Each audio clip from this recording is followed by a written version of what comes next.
आप देख रहे हैं YMS न्यूज 24। आइए देखते हैं आज की खबर।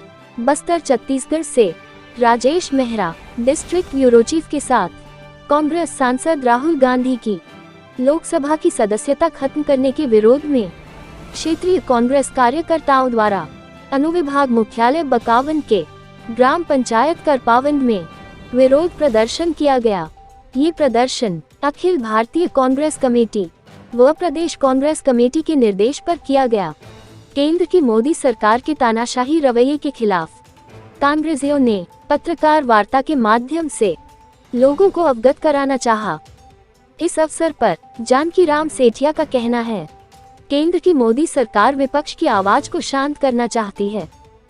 केंद्र सरकार लोकतंत्र की हत्या कर तानाशाही की ओर बढ़ रही है, इसलिए आज भाजपा के हाथ देश का भविष्य सुरक्षित नहीं है।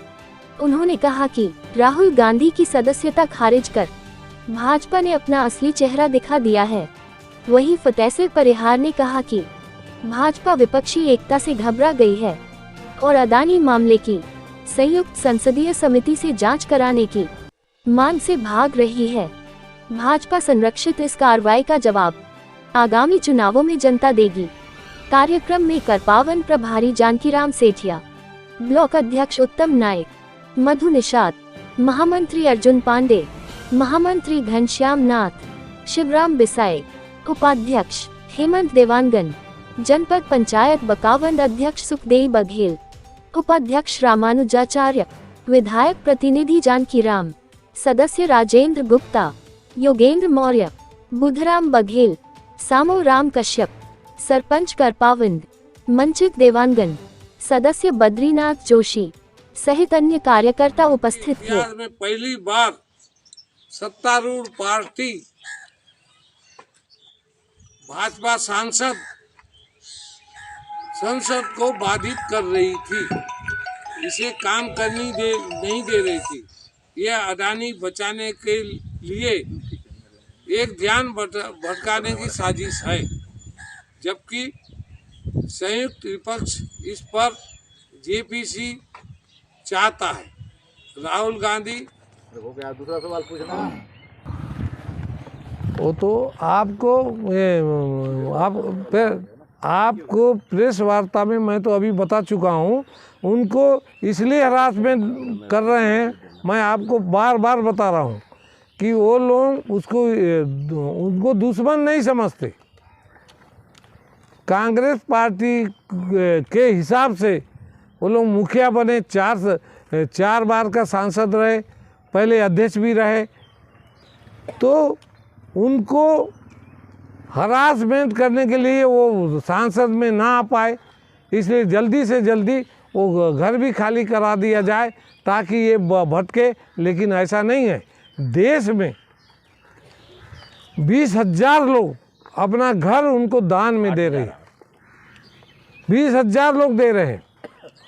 चारों तरफ से आ रहा है, मेरा घर रख लीजिए, मेरा घर लिख लीजिए। देश के कोने कोने से आ रहा है कि भाई आप मेरे घर में आके रहिए, ये है। और उनका क्या है, रजिस्ट्री करा लो, ये करा लो।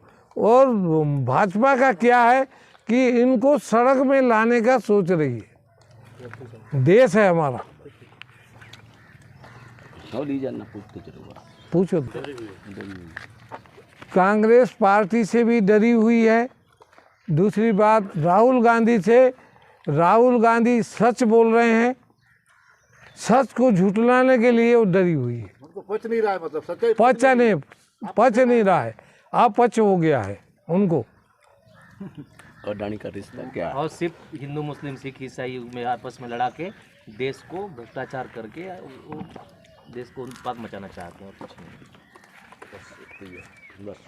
24 मार्च 2023 लोकसभा सचिवालय 24 घंटे के भीतर राहुल गांधी की सदस्यता संसद में रद्द कर दी।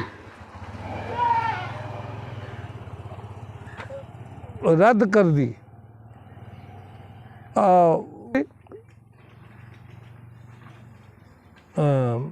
23 मार्च को 2 साल की सज़ा सुनाई। हाँ, 24 को राहुल गांधी की संसद रद्द कर दी। तो इसको आप देख लीजिए कितना कम समय में अपना बहुमत के कारण कम समय में उनका संसद में भी सदस्यता खत्म की। फिर हम न्यायिक प्रक्रिया पर कोई टिप्पणी नहीं करेंगे, हम कानून लड़ाई लड़ेंगे। राहुल गांधी की सदस्यता रद्द करने के 3 दिन के अंदर लोकसभा के गृह मोदी और ललित मोदी ओबीसी नहीं है, जबकि कांग्रेस के तो वर्तमान में दो प्रधानमंत्री मुख्यमंत्री ओबीसी वर्ग से हैं। हमारे छत्तीसगढ़ के सीएम साहब जो माननीय श्री भूपेश बघेल जी ओबीसी में आते हैं, और राजस्थान के माननीय अशोक गहलोत जी भी ओबीसी समाज से आते हैं। और जिस पार्टी के ओबीसी समाज के 3 में 2 सीएम ओबीसी समाज के हों, और कैसे अंदाज कर सकते हैं। तो ये आरोप निश्चित रूप से दुर्भावना बस था, और इसका दुर्भावना और भी झलकती है। उसको मैं बता रहा हूँ कि उसके बाद एक बीजेपी के पूर्व मंत्री थे और विधायक पूर्णेश मोदी, उन्होंने 16 अप्रैल 2019 को कर्नाटक की घटना की रिपोर्ट कहाँ की।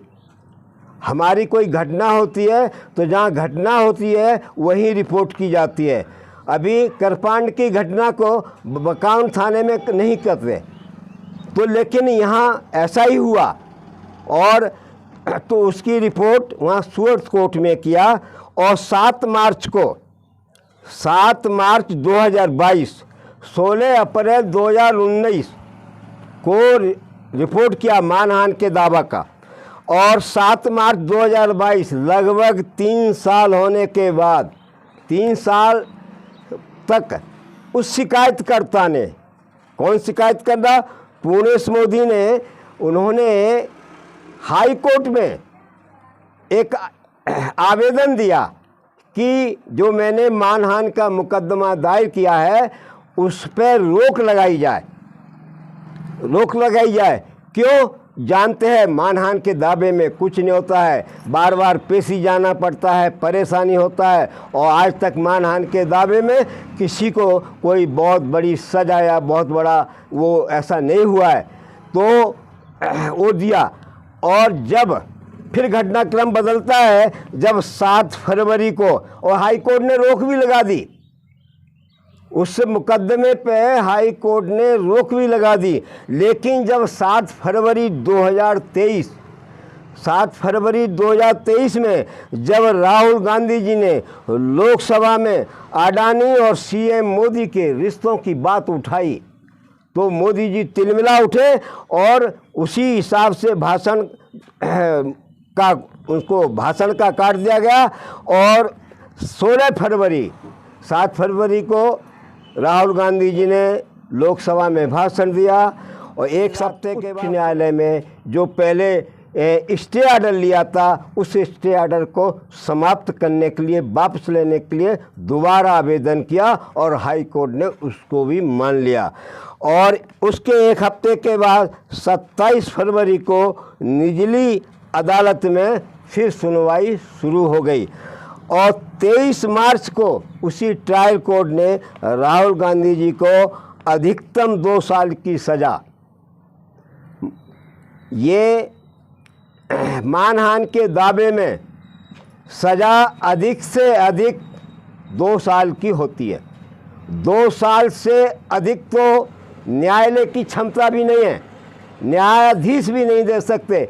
लेकिन उन्होंने अधिकतम जो दिया, अधिकतम देने का मतलब क्या है?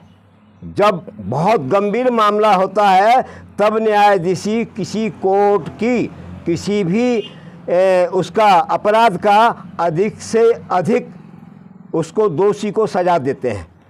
तो इससे मैं अधिकतम 2 साल, क्योंकि राहुल गांधी सांसद हैं और एक कानून है कि जिसको 2 साल या उससे अधिक किसी भी जनप्रतिनिधि को सज़ा होती है तो निश्चित रूप से उसकी सदस्यता समाप्त हो जाती है। और केवल इसी उद्देश्य की पूर्ति के लिए ये 2 साल, इसीलिए हम न्याय व्यवस्था पे या न्याय प्रणाली पे हम अपना आवाज़ नहीं उठा रहे हैं या आरोप नहीं लगा रहे हैं, लेकिन इससे हमें ये मंशा साफ जाहिर होती है क्योंकि भाजपा शासन में और भाजपा के दबाव में गुजरात में कोर्ट में भी भाजपा का दबाव साबित लगता है, ऐसा हमें आभास होता है।